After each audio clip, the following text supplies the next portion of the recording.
There is one moment that separates those who command respect from those who beg for it. One decision that transforms you from someone others overlook to someone they cannot ignore. One shift in how you carry yourself that makes people step aside, listen closer, and follow your lead without question. Napoleon Hill spent 25 years studying the most powerful men in history: Carnegie, Ford, Edison, Rockefeller. And in all his research, he discovered one trait that every great man possessed. Not intelligence, not luck, not even talent, but something far more dangerous. I'm going to give you the exact three-step formula these men used to command instant respect. The same formula that transformed ordinary people into magnetic leaders. But first, you need to understand something that will completely shatter everything you thought you knew about power. You see, most people move through life asking for permission. They speak in questions when they should speak in commands. They apologize for their presence instead of owning it. They wait for others to notice them instead of making themselves impossible to ignore. But the great men Hill studied, they understood something the masses never learn. Something so simple, yet so powerful, that Carnegie used it to build the largest steel empire in history. I'll tell you exactly how Carnegie commanded a room full of millionaires without saying a word. But first, let me expose the lie that's been keeping you invisible. And today, you're going to learn how to take it. Not through force, not through manipulation, but through the same psychological principle that made Edison impossible to ignore, Ford unstoppable, and Roosevelt feared by his enemies. But this is only the beginning of what I discovered in Hill's secret files. And if you're serious about this transformation, about finally stepping into the presence and power you were meant to carry, then hit subscribe right now, because I'm going to be walking with you through the full journey. Not just today, but every step toward becoming the person others can't help but respect. Let me ask you something. When you walk into a room, do people notice? When you speak, do they listen? When you make a decision, do they follow? Or are you invisible, ignored, dismissed before you even open your mouth? Here's the brutal truth. If people aren't responding to you with respect, it's not because they're arrogant, it's because you haven't given them a reason to. You're broadcasting weakness, uncertainty, doubt. And the world responds to that frequency exactly as it should, by overlooking you entirely. You wonder why others get the promotion while you wait, why they get the attention while you're ignored, why they command the room while you fade into the background. It's not because they're better than you. It's because they understand something you don't.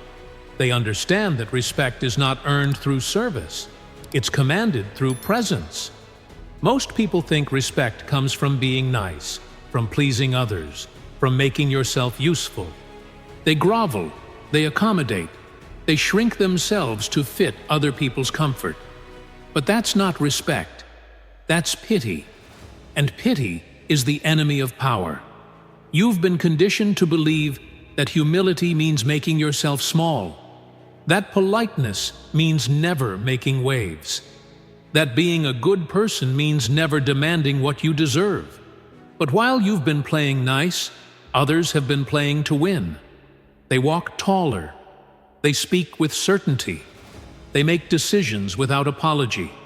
They take up space instead of apologizing for occupying it. And because they carry themselves like they belong at the top, the world assumes they do. You're tired of being overlooked. You're frustrated with being underestimated. You're angry that people who aren't better than you are living the life you want. But the problem isn't them. The problem is that you're still asking for permission to be great instead of simply being great. The moment you understand what I'm about to tell you, everything changes. The way people look at you, speak to you, respond to you. You'll walk into rooms differently. You'll speak with different energy, and people will notice. But this isn't about becoming someone you're not. This is about becoming who you were always meant to be, before the world convinced you to shrink. Imagine walking into your workplace tomorrow and feeling the energy shift. People notice your entrance. They turn when you speak. They listen when you give an opinion.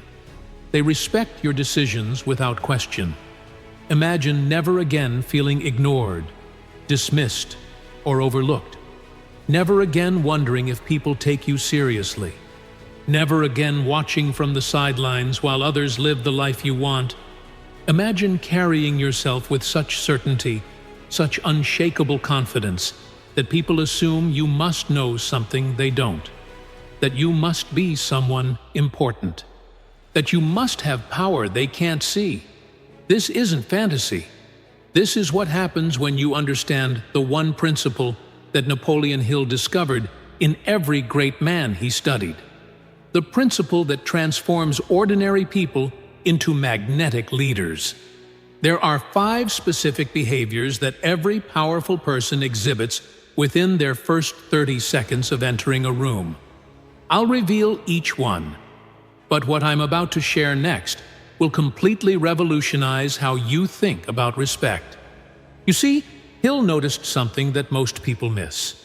The greatest men in history didn't become great and then start acting powerful. They started acting powerful and then became great. They understood that the world treats you exactly how you present yourself. Now, let me tell you how Carnegie commanded that room of millionaires. He walked in 15 minutes late to the most important business meeting of his life. Every eye was on him. And instead of apologizing, instead of explaining, he did something that shocked everyone present. But I'll reveal that story in just a moment. First, you need to understand the psychology behind what makes this so devastatingly effective. If you present yourself as someone who needs permission, the world will make you ask for it. If you present yourself as someone who apologizes for existing, the world will wish you didn't. But if you present yourself as someone who belongs wherever you are, the world will make room for you. This is the secret.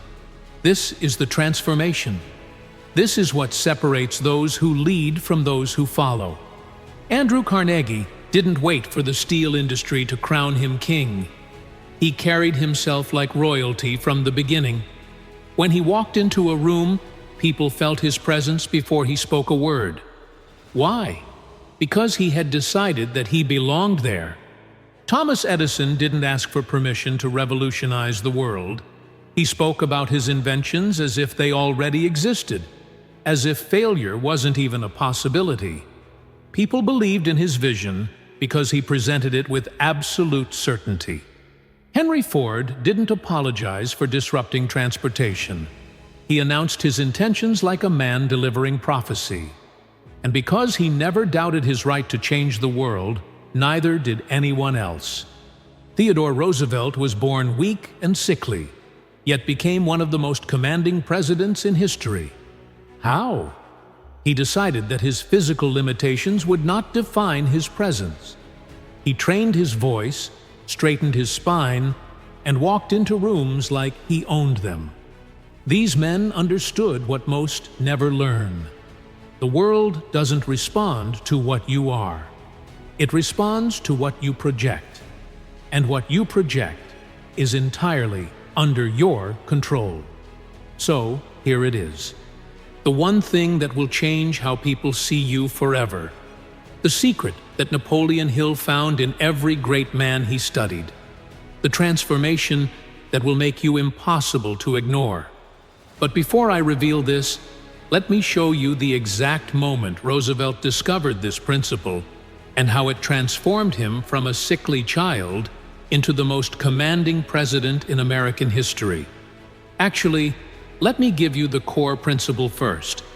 Then I'll show you how these giants applied it. Stop asking. Start declaring. From this moment forward, you don't ask for respect. You expect it. You don't request attention. You command it. You don't hope for opportunities. You create them. You don't wait for permission. You take action. This means when you speak with the voice of authority. No more ending statements like questions. No more apologizing before you share an opinion. No more softening your words to make others comfortable. This means when you walk like you own the ground beneath your feet.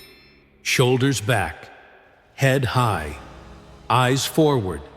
You don't shuffle, you don't hurry, you don't apologize for taking up space. This means when you make decisions, you make them with finality. No more endless deliberation, no more seeking everyone's approval. You gather the information you need, you decide, and you move forward without looking back. And this means when you set boundaries, you set them like stone. No more negotiating with people who don't respect your time. No more allowing others to treat you as an option when you should be a priority. But here's where most people get it wrong. They think this means becoming arrogant, rude, or aggressive. It doesn't. True power doesn't need to be loud. True authority doesn't need to be cruel. True leadership doesn't need to be dominating. What you're learning is presence. The ability to be completely yourself without apology. The confidence to take up the space you deserve. The certainty to speak your truth without fear. When you stop asking and start declaring, people notice. They feel the shift in your energy. They sense that something fundamental has changed, and they respond accordingly. Say this now, and say it with power. I do not ask for what is already mine, I claim it. Again, I do not ask for what is already mine, I claim it. Let those words settle into your bones. Let them rewire how you see yourself. Because respect, attention, and opportunity, these are not gifts others give you. These are your birthright. You just need to stop asking for them and start claiming them. If you love this truth as much as I do, definitely press that like and subscribe button. Because what I'm sharing with you isn't just motivation. It's the key to unlocking the presence that's been inside you all along. Now, here's how you apply this. Immediately. Today. Before you leave this room. First, check your posture right now. Are you slouching? Are your shoulders rounded forward? Are you making yourself small? Stop.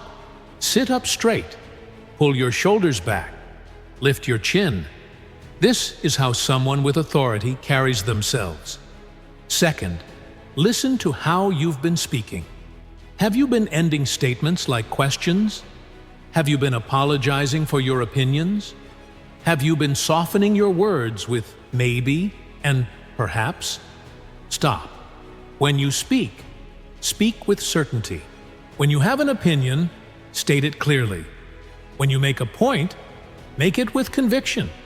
Third, examine how you've been making requests. Have you been saying, would it be possible to, or I was wondering if maybe, or sorry to bother you, but stop. Replace those weak openings with clear, direct statements. Instead of, I was wondering if I could maybe get Friday off, say, I need Friday off. Instead of, would it be possible to discuss my project, say, I need to discuss my project with you. Fourth, watch how you respond to challenges. When someone questions your decision, do you immediately back down and explain yourself? Do you apologize and second-guess your choice? Stop. When you make a decision, stand by it. When someone questions you, respond with calm certainty. I've considered the options, and this is the right choice. And fifth, notice how you enter rooms.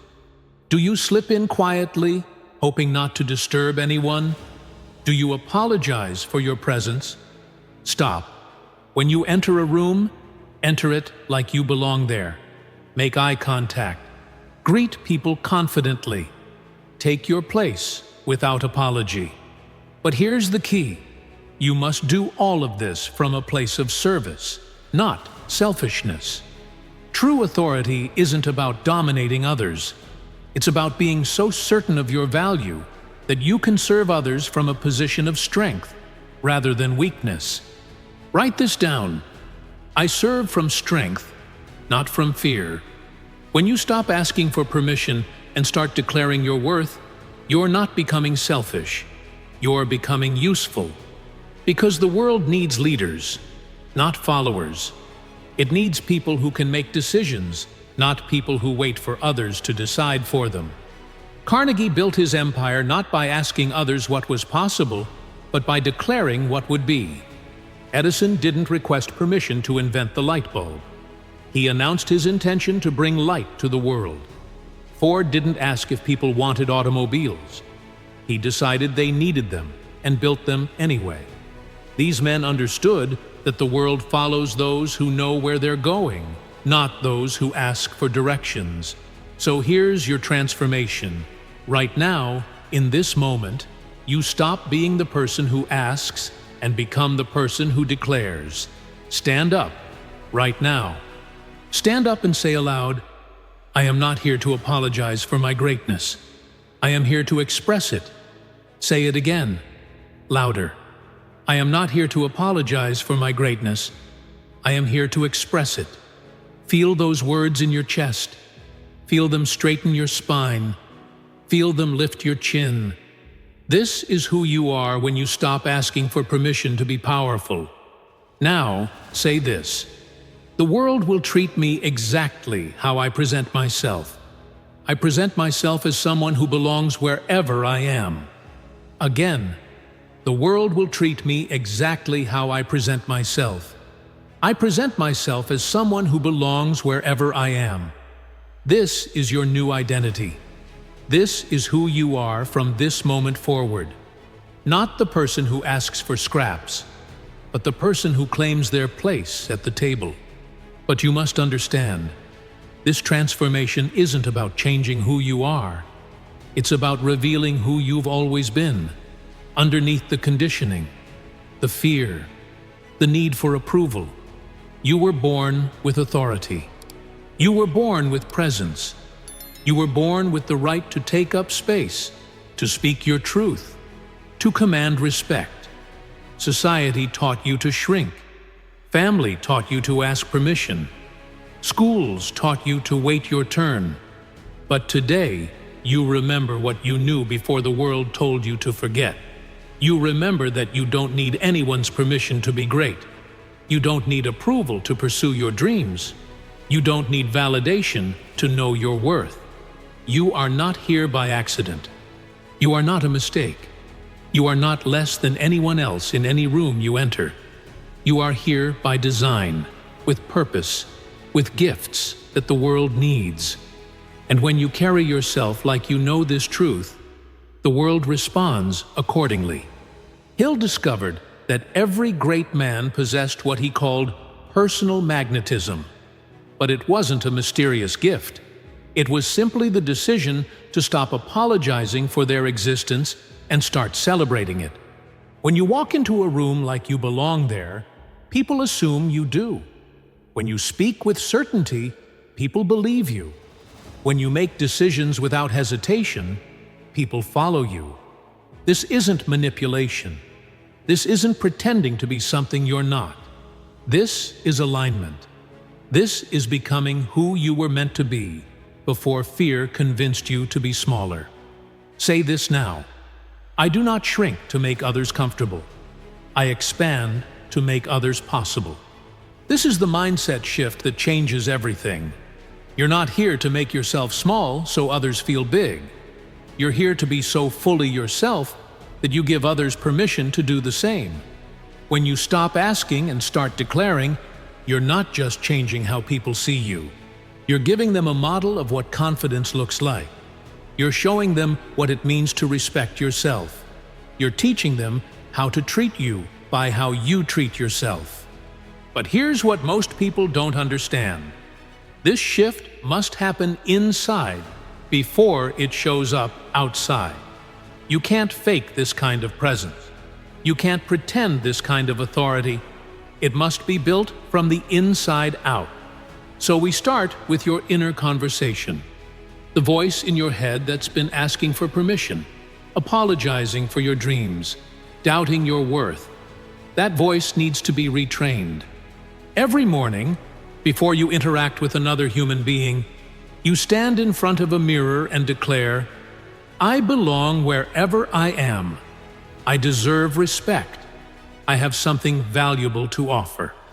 Every time you catch yourself about to ask for permission, you pause and rephrase it as a declaration. Instead of, "Can I share my idea?" you say, "I have an idea to share." Instead of, "Would it be okay if I?" you say, "I'm going to." Every time you feel the urge to apologize for taking up space, you replace it with gratitude for the opportunity to serve. Instead of, "Sorry to interrupt," you say, "I have something important to add." This is how you reprogram decades of conditioning. This is how you rebuild your relationship with your own power. And here's what happens when you make this shift. People notice immediately. Not because you're being aggressive or rude, but because confidence is magnetic. Certainty is attractive. People are drawn to those who know who they are and aren't apologizing for it. Your boss starts taking your suggestions more seriously. Your colleagues begin asking for your opinion. Your family starts treating you with more respect. Strangers defer to your presence. Why?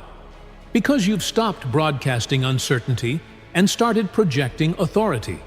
Lincoln understood this. Though he was often mocked for his appearance, his presence filled every room he entered. Why? Because he carried himself like a man with a mission, not a man seeking approval.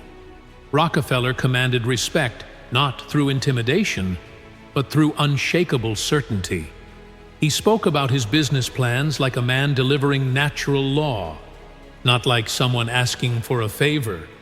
Roosevelt transformed from a sickly child into a commanding leader by deciding that his circumstances would not define his presence.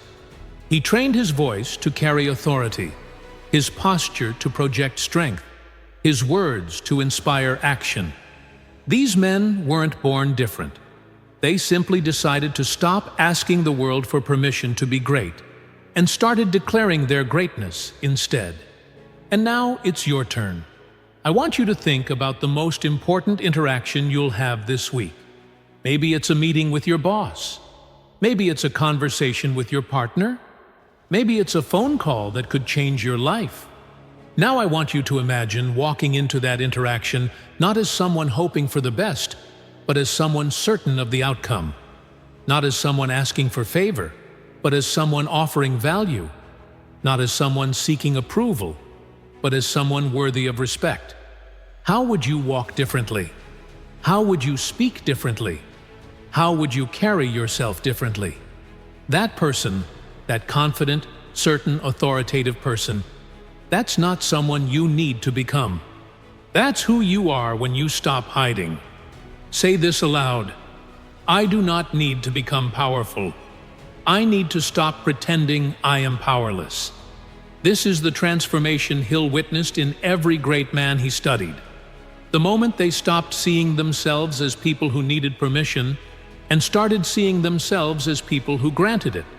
You have that same power. You've always had it. You just need to stop giving it away. So here's your mission for the next 7 days. Every morning, you stand in front of a mirror and declare, "Today, I do not ask, I declare."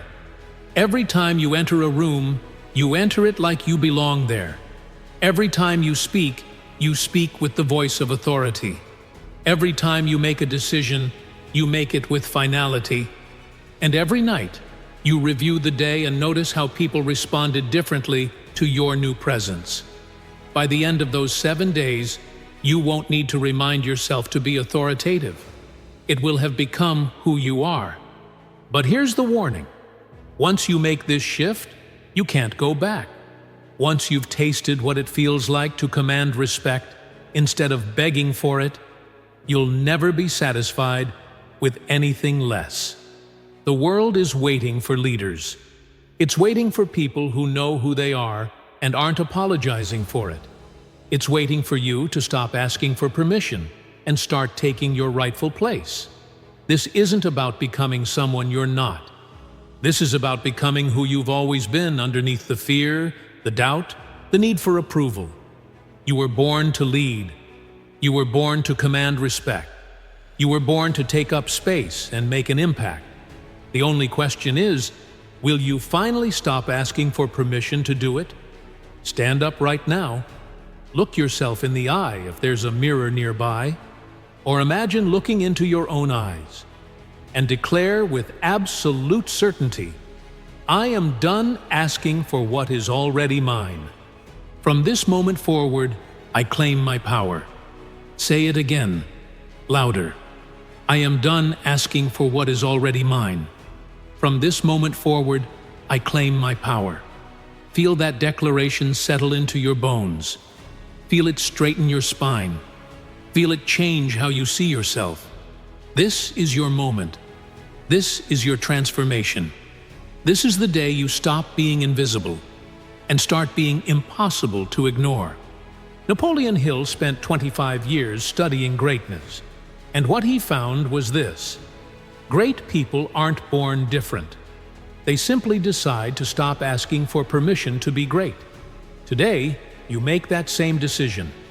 And if this message spoke to you, subscribe. This is just the beginning of something deeper, something higher, something real.